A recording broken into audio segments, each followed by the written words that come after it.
쟤는 저희가 막 뉴스 보내드리고 있는데 막 뉴스 속보가 들어오니까 입체적이죠. 네, 저희들은 항상 이렇게 뉴스 속보 가장 발빠르게 보면서 고발을 취한 게 아니겠습니까? 가장 발빠르게 전달해드리겠습니다. 한국당에서도 비판이 이어지고 있습니다. 이른바 5.18 민주화 운동을 폄하한 발언을 해서 논란이 됐던 이종명 의원에 대해서 한국당이 제명을 했는데 제명을 해놓고서 미래한국당 위성정당으로 당적을 옮기는 이른바 꼼수 제명을 했다라는 비판입니다. 들어보시죠. 오늘 이제 비공개 때는 이종명 의원님 제명 의결을 했습니다. 미래한국당 쪽으로 이제 가시게 되니까요. 5.18을 폄하한 이종명 의원에 대한 징계 의결을 지금껏 미루다가 위성정당에 재활용하기 위해 이제야 꼼수 제명했습니다. 언제까지 5.18을 모욕할 것입니까? 이런 게 사실은 굉장히 아쉬운 대목인데 박성규 대변인 벌써 1년 전이에요. 5.18 망언 논란이. 그때 사과를 하거나 이종명 의원이 사과를 안 했잖아요.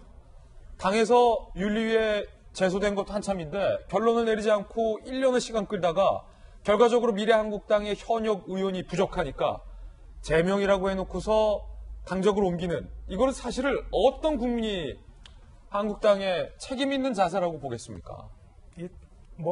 꼼수라는 건 바로 이런 경우를 꼼수라고 그러는 거죠. 사실은 윤리위에 올라갔고 윤리위에서는 제명이 결정됐었어요. 됐었는데 윤리의 제명이 확정되기 위해서는 의원총회를 거쳐야 되는데 의원총회를 안 하고 지금까지 미뤘던 것이죠. 그리고 좀 이렇게 가는 부분. 며칠 전에 있었던 황교안 대표가 1980년대에 있었던 어떤 사태, 이 문제를 가지고 역사인식에 대한 얘기가 됐듯이 겹쳐가지고 지금 이게 이른바 황교안 대표나 우파라고 하는 이 진영에서 가지고 있는 역사에 대한 인식 자체가 근본적으로 문제가 있는 것 아니냐. 비판받아 마땅합니다. 비판받아 마땅하고 사실 저렇게 가는 거는 돈 문제 때문이라는 건 누구든 다 아시죠?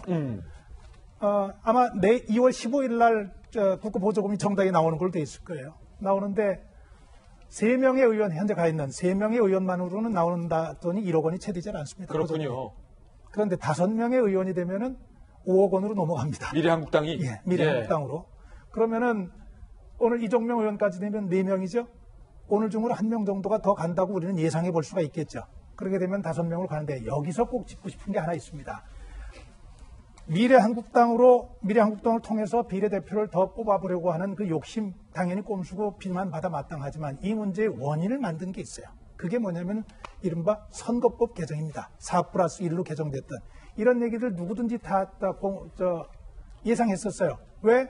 민주당이 본인들의 우군을 확보하기 위해서 군소정당들을 끌어들여서 당신들에게 비례대표가 더 갈 수 있는 선거법 개정 우리가 동의해 줄게. 만들었을 때부터 이건 예견됐던 사태거든요. 그러니까 이 문제에 관해서 자유한국당 보수우파 진영 욕먹어 마땅하지만 이 문제를 근본적으로 만들어낸 정치권 전체가 꼼수 정치를 벌이는 것으로 그 유탄을 국민들이 맞으면서 지금 허탈해하는 것으로 이렇게 상황을 정리하는 게 맞을 것 같아요. 조창호 박사님. 비판받아 이제 마땅한 거고 비난도 받을 수 있는 건데 사실은 또 역사를 또 돌이켜 보면 DJ 대통령 시절 JP하고의 관계 때 자민련이 국회의원 총선에서 17석을 얻었어요. 교섭단체가 안 됐어요. 그건 20년 전이지만. 그러니까 새천년 민주당이었을 건데 그때 3명의 국회의원을 꺼줍니다. 20명의 교섭단체를 만들으라고. 근데 그 중에 그 자민련 쪽에서 반발을 한 사람이 또 탈당을 해요. 예. 그러니까 또 한 사람을 또 꺼줍니다. 그래서 기어코 20석을 만들어서 교섭단체를 만들고 DJP 연합이 잠깐 밀월 관계를 가다가 나중에 이제 깨지긴 했는데 먼 미래적인 측면에서의 정치로는 비난받고 비판받아 마땅한 일이에요. 예. 근데 더한 일들도 옛날에 있었죠. 그렇군요. 김영주 의원님. 국회의원 꺼줄 수 있어요. 그런데 과거에 이제 보수 정치 때 있었던 일이고. 이종명 의원은 제명한다고 한국당이 그랬잖아요. 심재철 원내대표가. 이게 꺼준 거지. 이게 어찌 제명입니까?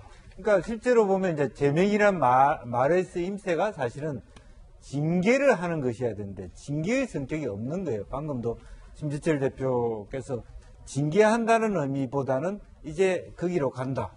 이렇게 얘기했기 때문에 그렇고 방금 이제 여러 가지 원인 제공을 누가 했느냐 하는 부분이 있는데 좀 아쉬운 건 뭐냐면 어차피 그런 문제 때문에 새로운 정당을 할 것 같으면 좀 더 참신하고 그럼요. 그리고 조은현 의원은 무슨 죄가 있어서 징계위원회를 열어서 거기를 보냅니까?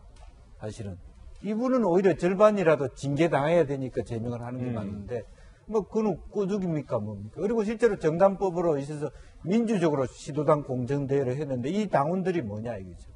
이 당원들이 갖고 있는 전략 공천을 비례대표 안 한다고 하지만 사실은 그 의미를 보면 결국 당에서 보낸 당원들이 말하자면 뭐 뒤에 지시에 따라서 하면 그것을 공식적으로는 투표하는 것처럼 보이지만 전략 공천과 다른 아닌 결과를 나기 때문에 시비거리가 된다. 이왕 이 일을 생각했다면 저는 앞으로 민주당도 그런 부분이 있을 수 있다고 보는데 오히려 새로운 말하자면 자유한국당 청년위원회가 새로운 미래 세력을 끌어들여서 정말 새로운 정당을 한번 해보라. 예. 밀어줄게. 우리가 생각하는 위성정당이 15석이 아니라 5석밖에 안 있더라도 새로운 젊은 피들을 실험대로 했으면 박수 받을 일이에요. 예.